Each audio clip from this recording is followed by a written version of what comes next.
राजा और भारत के पूर्व कप्तान सौरव गांगुली, यानी कि आप देखें मजमा लगेगा और बहुत बड़ी महफिल यहां पर होने वाली है। और हामिद भाई, ये भी सुना है कि इमरान खान का इंटरव्यू आपने किया है और यहां से कपिल देव का इंटरव्यू भी हम आपको सुनाएंगे। जी बहुत शुक्रिया विक्रांत गुप्ता जी, आपने बिल्कुल सही सुना। मेरा ख्याल है अच्छी डिस्कशन रहेगी, अच्छा टाकरा होगा।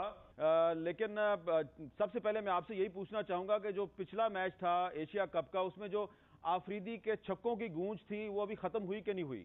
मुझे लगता है कि खत्म हो गई है हामिद भाई, हालांकि मैदान उतना ही छोटा है, लेकिन बेहतर होगा यही सवाल मैं समीप जो मेरे सहयोगी है ढाका उनसे पूछूं, क्योंकि वो वहां पर है।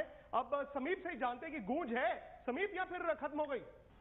गूंज जो है, मैं जैसा देख रहा हूँ खिलाड़ियों में गूंज नहीं दिख रही है। आप सबका स्वागत है। और इससे पहले विक्रांत की जो होटल है, जो यहाँ के पैन पैसिफिक सोनार गांव है, उनका शुक्रिया अदा करना चाहूंगा, क्योंकि उन्होंने हमें यहाँ पर ये शो करने का मौका दिया है, ये जगह उन्होंने दी है।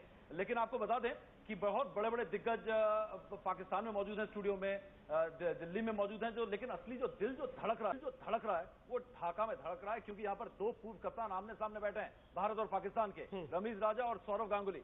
आप दोनों का स्वागत है इस महफिल में, जो कि बड़ी तगड़ी महफिल यहाँ पर जम रही है। फिलहाल जहां तक छक्कों की गूंज है, छक्कों की गूंज कम से कम भारतीय खिलाड़ियों से बात की, यहां तो नहीं सुनाई दे रही। भारतीय खिलाड़ी जोश में दिख रहे हैं। और हामिद भाई, ये क्या हुआ? कल प्रैक्टिस मैच में पाकिस्तान 72 ऑल आउट हो गया। ये प्रैक्टिस मैच था ना, देखे ना, इस पे तो आप जावेद मियांदाद साहब से पूछे ना। जावेद मियांदाद साहब, आपका क्या ख्याल है, ये पाकिस्तान साउथ अफ्रीका के खिलाफ 72 पे क्यों आउट हो गया? क्योंकि ये ऐसे मैचेस को हम कंसंट्रेट नहीं करते हैं, क्योंकि हम जो कंसंट्रेशन हमारी रहती है वो मेन मैचों पे रहती है।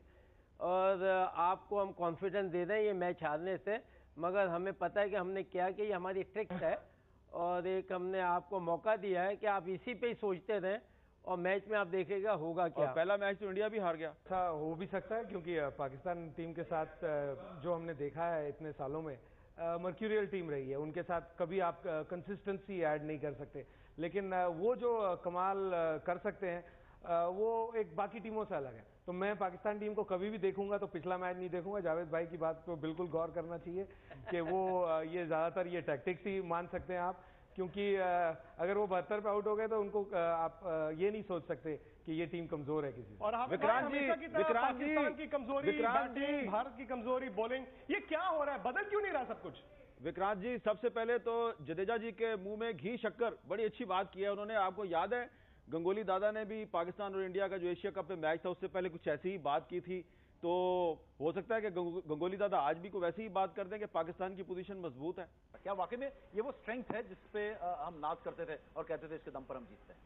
नहीं, स्ट्रेंथ तो जरूर है इन कंडीशंस में, इस फॉर्मेट में। हाँ, भारतीय बल्लेबाजी स्ट्रेंथ हमने इंग्लैंड के सामने कल देखा, जो बेहतरीन बैटिंग भारत ने किया, 170 रन बनाए 20 ओवर में, और सारे अच्छे फॉर्म में दिखे। तो इस फॉर्मेट में, इस कंडीशंस में ये बल्लेबाजी तगड़ी बल्लेबाजी है। तो कुछ बदल गया रमीज साहब, क्योंकि बड़ी बहस चल रही है कि पाकिस्तान मजबूत या भारत मजबूत।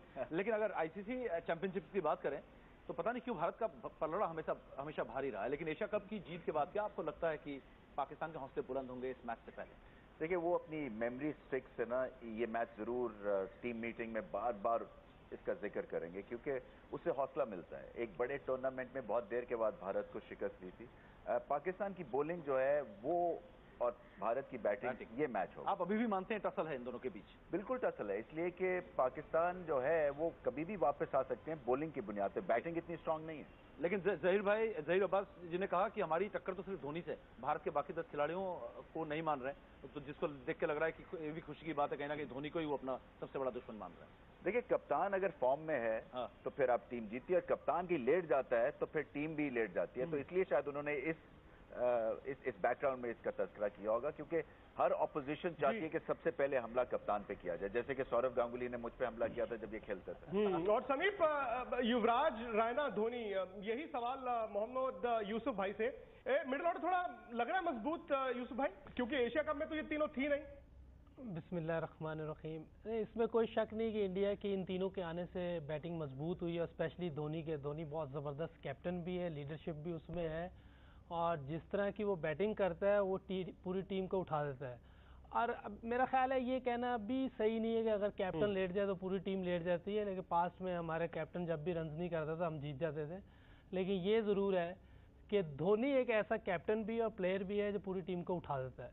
तो मेरा ख्याल इनके आने से फर्क पड़ेगा टीम को। अच्छा, एक विक्रांत जी सवाल मैं रमीज राजा साहब से करना चाह रहा हूं। ढाका में रमीज राया साहब, आपने जो पिछले दिनों एक पाकिस्तान की जो प्रपोज्ड टीम बनाई है उसमें से आपने अहमद शहजाद को निकाल दिया है, तो उसकी क्या वजह है? अहमद शहजाद को हालांकि उन्होंने सेंचुरी भी की, तो अहमद शहजाद को आप क्यों समझते हैं कि टीम में शामिल करना जरूरी नहीं है? और आपके ख्याल में आफरीदी को उनकी T20 में मुझे लगता है कि शर्जील ज्यादा उससे, मेरे कई जो ओपिनियंस है उस पर बहुत सारे सवाल होते हैं मीडिया को, इसलिए कि मेरा काम ये है कि जो मुझे सही लग रहा है, मुझे जो नजर आ रहा है। हामिद भाई की बात सुन के लग रहा है कि आपने टीम कमजोर कर दी है। जी मदन लाल जी, आप बड़ी ऑब्जेक्टिव राय देते हैं। आपकी जो टीम है उसमें अमीद मिश्रा बड़ा अच्छा बॉलर है, लेकिन बाकी अगर हम देखें तो जो फास्ट बॉलिंग का स्क्वाड है वो इतना मजबूत नजर नहीं आता। तो आप क्या ख्याल है कि ये जो आपकी कमजोर फास्ट बॉलिंग है ये एक बहुत बड़ी आपकी कमजोरी नहीं है? 3 स्पिनर भारत उतारे या साथ में 2 तेज गेंदबाज, या फिर आप एक स्पिनर को बाहर बिठाएंगे? नहीं, मैं एक स्पिनर को बाहर बैठाऊंगा, क्योंकि मैं 2-3 मैच नहीं, मैं कहूँगा 4-5 महीने से वो उसका भुवनेश्वर का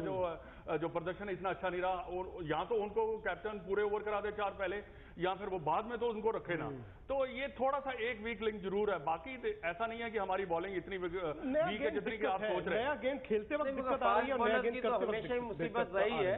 आई थिंक जी जावेद मियाँदार साहब कुछ कहना चाह रहे हैं। मैं ये कह रहा था कि देखें, हम 11 टीम है, अगर 11 के 11 को आप कहेंगे खेलें तो वो टीम फिर होगी क्या? मैं समझता हूँ कि 11 की जो ये 20 ओवर्स में 2 या 3 बैट्समैन से ज़्यादा जो है परफॉर्म नहीं होनी चाहिए, क्योंकि आपकी टीम इतनी अच्छी होनी चाहिए और इतना बड़ा यानी कि कोई वो नहीं है कि आप 50 ओवर्स का मैच खेल रहे हैं या टेस्ट मैचेस हैं, मगर इस पर कॉन्सेंट्रेशन जो है उसी ऊपर करनी चाहिए, 2-3 उसके ऊपर। जहाँ तक फास्ट बॉलिंग की है, आपको पता है कि ये ऐसी क्रिकेट है कि जब time to time anything can happen. जब आपको अगर मारना है तो उसके ऊपर ना स्पिनर्स देखा जाता है, डिपेंड करता है कि आपकी पोजीशन क्या है, आप पोजीशन को किस तरह लेके जा रहे हैं। तो इसमें थोड़ी सी प्लानिंग की जो है वो सबसे ज़्यादा ज़रूरत होती है। और जैसे कि मैं बिलीव करता हूँ कि जो कल हो गया उसको भूल जाना चाहिए, जो कल करना है उसको सामने रखना चाहिए। तो हर एक की अपनी अपनी राय जो है वो इस हिसाब से है, और मैं उसी हिसाब से दे रहा हूँ कि दोनों टीमें जो है वनडे में और 20 ओवर्स के गेम में 2 बैट्समैनों ने जो है वो चलना होता है, और वो 2 बैट्समैन आपके पास कौन से हैं, और टाइम टू टाइम अगर जो फ़ायदा उठाएगा वक्त के साथ, टीम के साथ, हर चीज़ के एटमॉस्फेयर को लेगा, उसके लिए बहुत फ़ायदा होगा। एक मेरा ख्याल है वक्त आ गया है एक छोटे से ब्रेक का, और ब्रेक के बाद एक बड़ा अहम सवाल है कि शुभ भी पाकिस्तान की टीम में शामिल हो चुके हैं, और आप जानते हैं कि शुएब मलिक जो हैं वो जीजा जी के तौर पे इंडिया में बड़े मकबूल हैं। तो जीजा जी से इंडियन लोग जो हैं वो खौफजदा हैं या उन पर बहुत प्यार आ रहा है, ये पूछेंगे गंगोली दादा से और जडेजा जी से एक ब्रेक के बाद।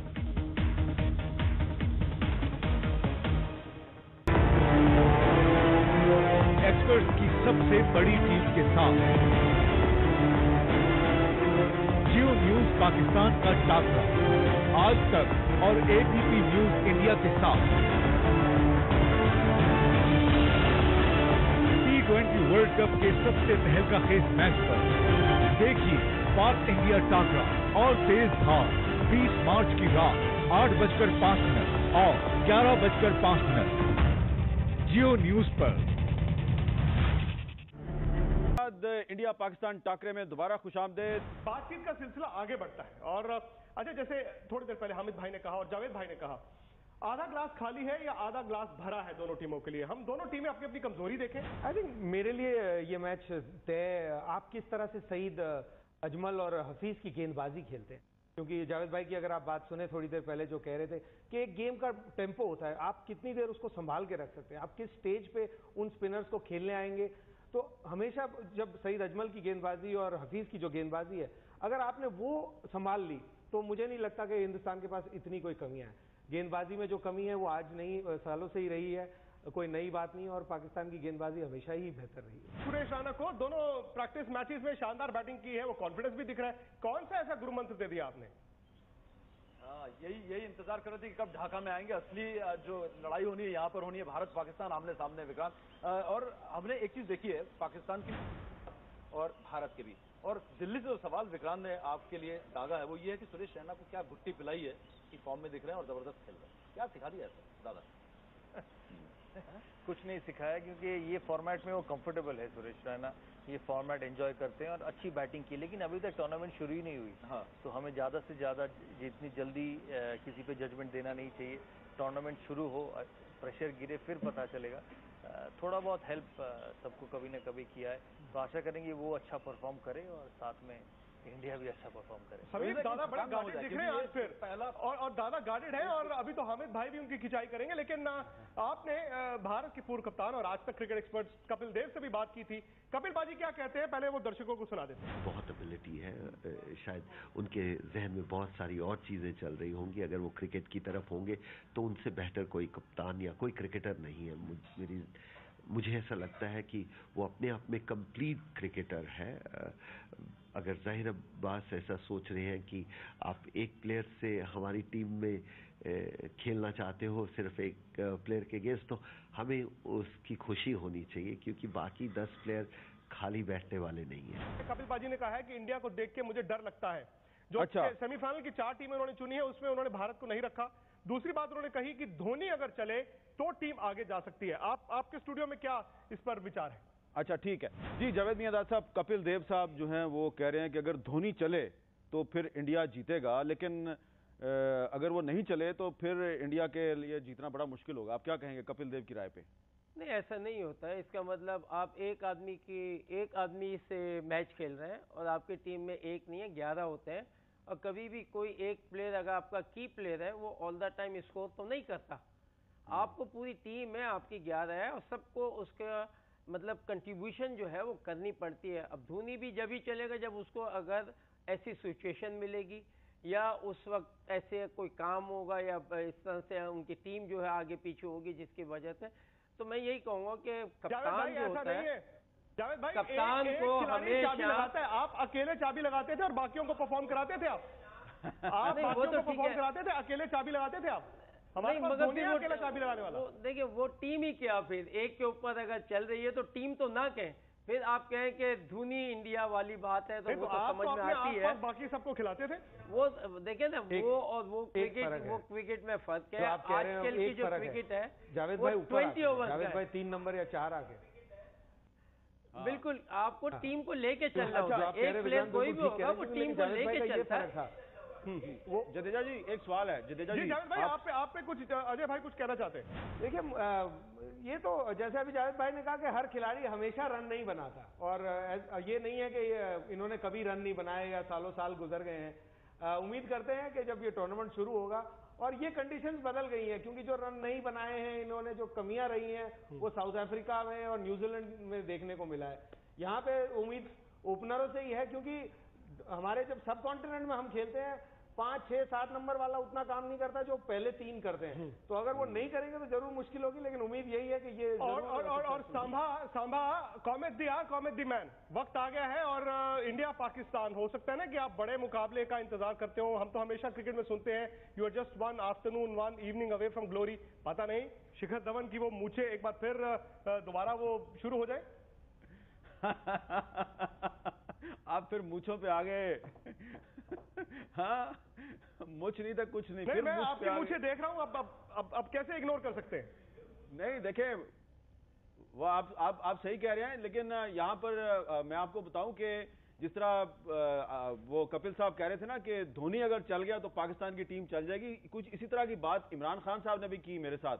मैंने उनसे बात की तो जरा सुनिए इमरान खान साहब ने क्या कहा। वो भी सिर्फ एक ही आदमी के बारे में कह रहे हैं कि अगर वो चल गया तो पाकिस्तान जीतेगा। पाकिस्तान और इंडिया T20 में एक दूसरे के आमने सामने आ रहे हैं, कौन जीतेगा? पहले तो मैं ये कहूँ कि जितना बड़ा मैच होता है, अगर अब 5 दिन का मैच हो तो उसमें तो जो अच्छी टीम होती है वो जीतती है अमूमन। बड़ा मुश्किल होता है एक फ्लूक लग जाना, यानी एक तुक्का लग जाना। जितना मैच आप छोटा करते हैं 50 ओवर में, उसमें चांस बढ़ जाती है। 20 ओवर में और ज़्यादा चांस बढ़ जाती है कि 20 ओवर में 2-3 ओवरों में मैच चेंज हो जाता है, तो इसलिए प्रेडिक्ट करना मुश्किल है।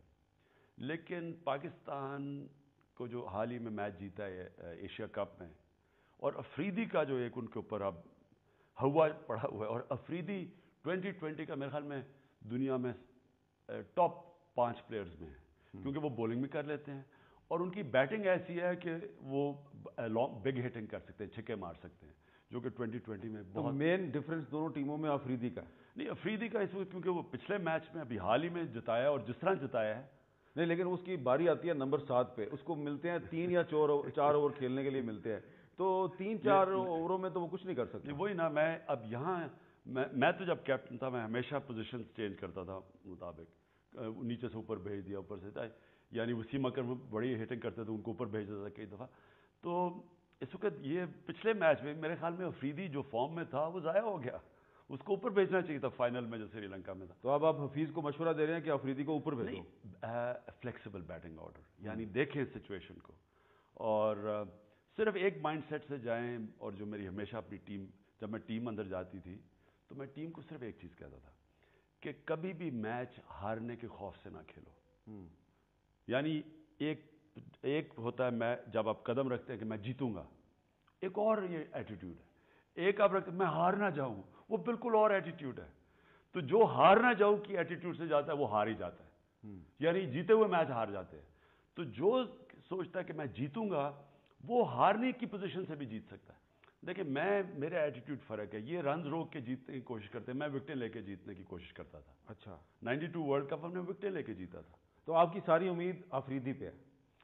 इस टीम स्क्वाड के अंदर जो अफरीदी का रोल है बॉलिंग में और बैटिंग में, बॉलिंग भी उनके वनडे के लिए बहुत अच्छी है और बैटिंग तो 2020 के लिए जबरदस्त है। जी, ये इमरान खान की आपने बात सुनी, तो विक्रांत जी इस पे कुछ कहना चाहेंगे, जडेजा साहब या मदन लाल साहब? खान साहब ने जो बात कही है आई थिंक सबसे बड़ी बात कह दी है। इंडिया पाकिस्तान मैच में जहन का सबसे ज्यादा खेल होता है और हमेशा पूछा जाता है, आई एम श्योर पाकिस्तान में भी खिलाड़ियों से पूछा जाता होगा कि जब आपका इंडिया से मैच होता है तो कैसा लगता है, बहुत प्रेशर होता है कि नहीं, इंडिया पाकिस्तान इतना बड़ा मैच। इंडिया पाकिस्तान मैच अगर आप देखते हो कि अपॉर्चुनिटी है आपकी लाइफ में तो आपको कभी प्रेशर नहीं होगा, लेकिन अगर आप वही वाली सोच है कि अगर हार ना जाऊं सोच के जाओगे तो उस मैच में कुछ नहीं कर सकते। इमरान भाई ने जो बातें की इसमें तो कोई शक नहीं कि जैसे टेस्ट मैच होता उसमें तो तीन मुल्कों से, 3 शहरों से 3 स्टूडियो आप आज तक पर देख रहे हैं, जियो न्यूज पर देख रहे हैं, दिल्ली में हम बैठे हैं, हामिद भाई बैठे हैं कराची में और समीप बैठे हैं वहां पर सौरव गांगुली रमीज राजा के साथ ढाका में, और ढाका में ही ये मुकाबला होना है।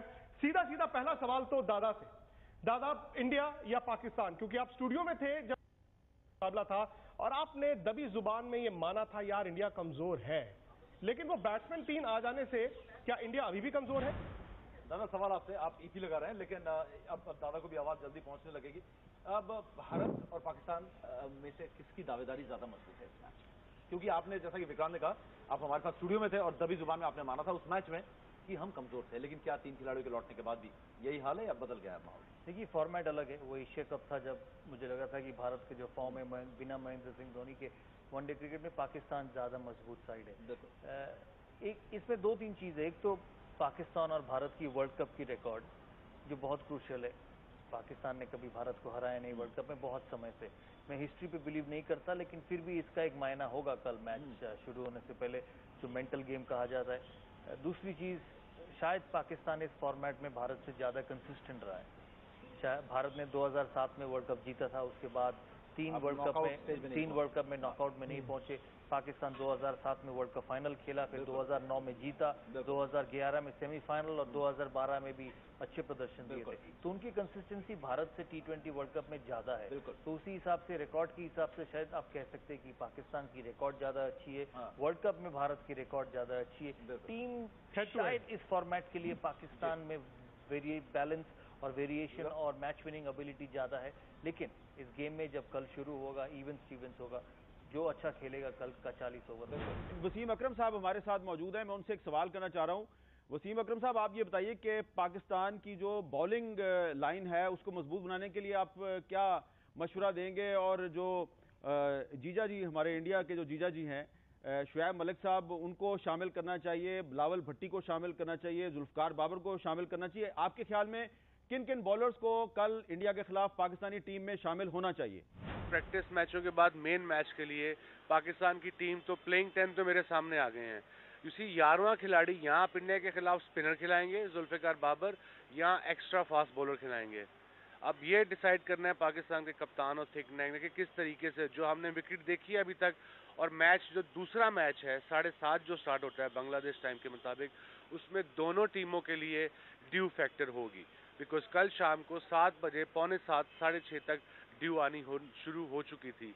तो उस तरीके से देखना पड़ेगा कि बैट्समैन बेहतर है कि स्पिनर बेहतर है कि फास्ट बॉलर बेहतर है। ये डिपेंड करता है पाकिस्तान की प्लानिंग उनकी क्या है बड़े मैच से पहले। ये सवाल दादा रमीज भाई पहले आपसे एक सवाल के साथ ये भी जोड़ना चाहूंगा। एक तो ड्यू फैक्टर की बात हो रही है, टॉस जीतकर पहले बल्लेबाजी भारत को करनी चाहिए, जैसे कि अजय जडेजा भी बोल रहे हैं। लेकिन दादा की बातों से, एक कप्तान की बातों से ये लगा कि ये अंडरडॉग का टैग भी खेलना चाहते हैं कि पाकिस्तान फेवरेट है। एक ये और दूसरा ड्यू फैक्टर चिटागोंग में तो बहुत ज्यादा था। मुझे कई दफा ऐसा महसूस होता है कि 20 ओवर क्रिकेट में थोड़ा सा मसला तो है, मगर उतना बड़ा मसला नहीं जितना 50 ओवर क्रिकेट में, क्योंकि ड्रामेटिक चेंज आ जाता है सेकंड टाइम अराउंड। मगर फिर भी एडवांटेज है कि अगर आप बल्लेबाजी सेकंड करें और बॉलिंग पहले करें। क्या भारत ये कर सकते हैं, ये देखना। हामिद भाई, आपके दोनों एक्सपर्ट्स, इंडिया या पाकिस्तान विनर, एक एक लफ्ज में। जी जावेद मियांदाद साहब, इंडिया या पाकिस्तान? डेफिनेटली पाकिस्तान। जी मोहम्मद यूसुफ साहब? पाकिस्तान। जी विक्रांत? नहीं, वो दिल या दिमाग दोनों? दिल दिमाग दोनों। जी जावेद मियांदाद साहब? हमेशा पाकिस्तान। इधर यहाँ विक्रांत जी यहाँ पे मामला ये है, दिल पाकिस्तान, जान पाकिस्तान।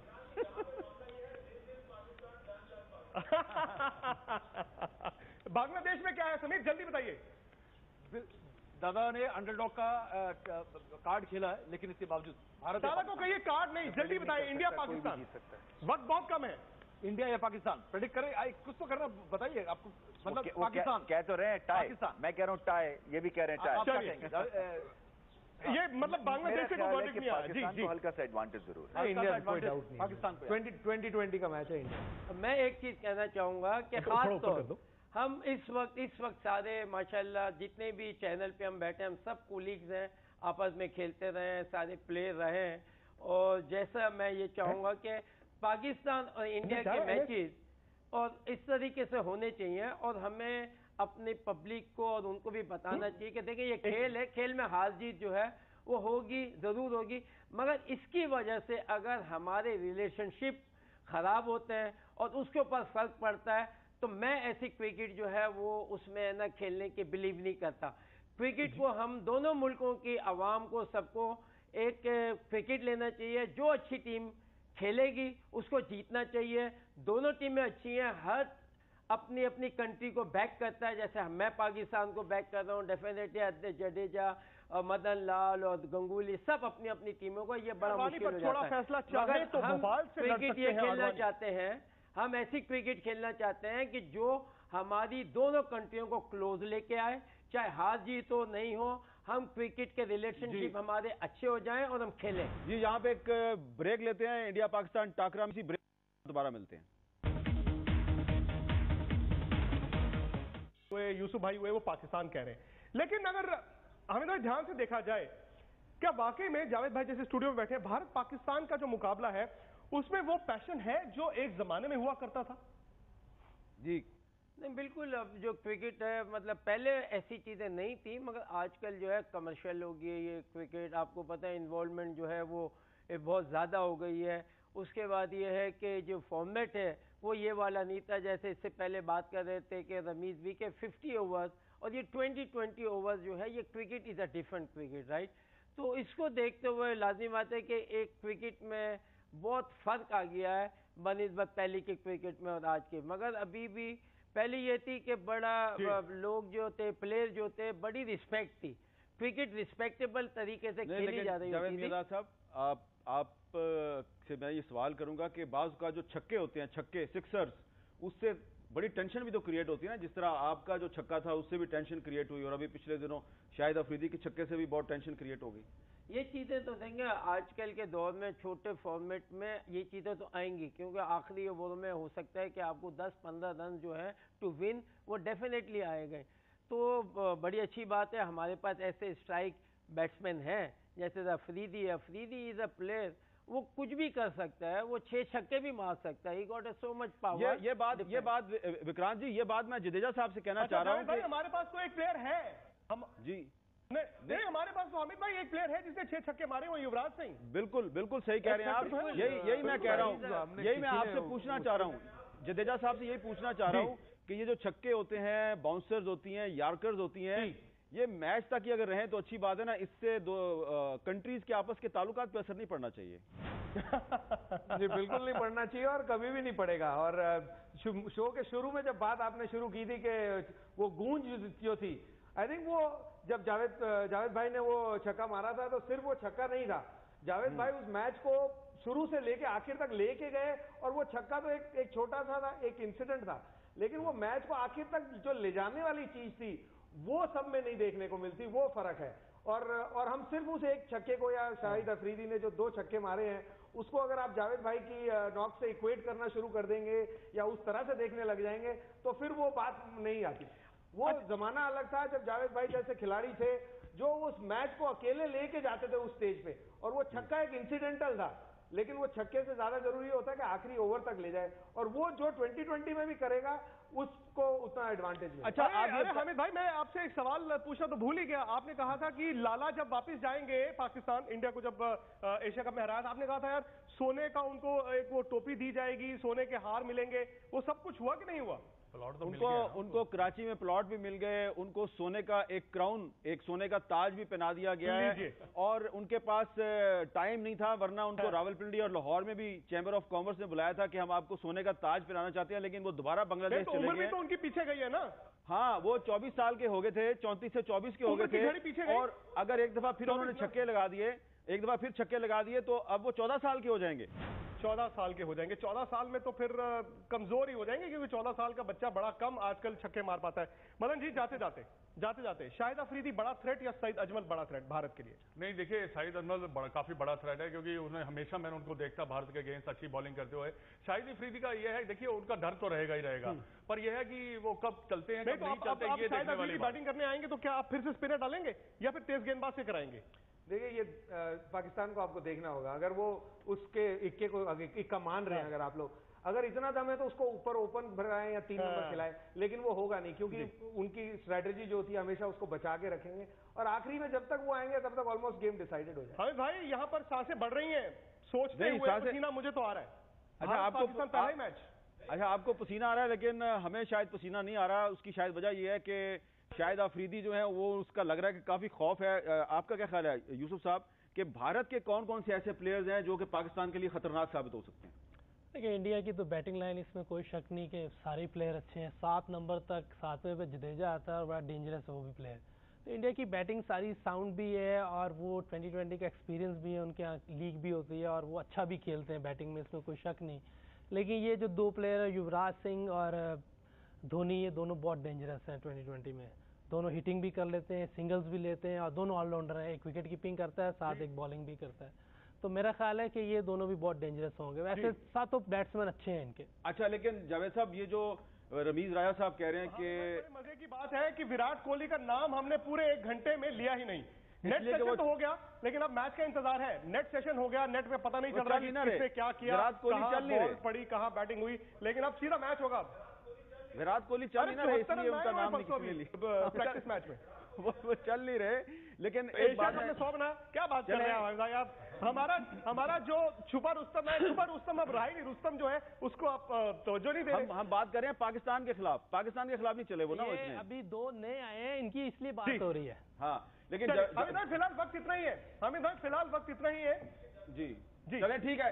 लेकिन चलते चलते जल्दी से जावेद मियां साहब, वो जो रमीज राजा साहब कह रहे हैं अहमद शहजाद को ना खिलाओ, तो क्या करें? उसकी जगह पे कामरान अकमल को खिला दें? नहीं, मैं ये नहीं समझता है, उनको देखना चाहिए। आपके भाई की चॉइस है। अगर अकमल को आप खिलाते हैं एज ए कीपर, अगर आप समझते हैं कि आपको कीपर की प्रॉब्लम है, तो अकमल को आपको खिलाना चाहिए, और 2 ओपनरों में से एक जो है डेफिनेटली वो बात हो सकती है। बहुत बहुत शुक्रिया जावेद मियां साहब, बहुत बहुत शुक्रिया मोहम्मद यूसुफ साहब, और विक्रांत जी आपका और आपके गेस्ट्स का बहुत शुक्रिया, और ढाका में गंगोली दादा का और रमीज राजा का भी बहुत बहुत शुक्रिया। मजे की बात यह है कि 9 कप्तान थे मिलाकर, तीनों स्टूडियोज में और इंटरव्यूज को मिलाकर 9 कप्तान थे। बिल्कुल, शायद ये टेलीविजन इतिहास में पाकिस्तान हो, भारत हो, कभी हुआ नहीं होगा कि नेट सेशन में हमने 9 कप्तान उतारे। अब आपने बिल्कुल सही बात कही।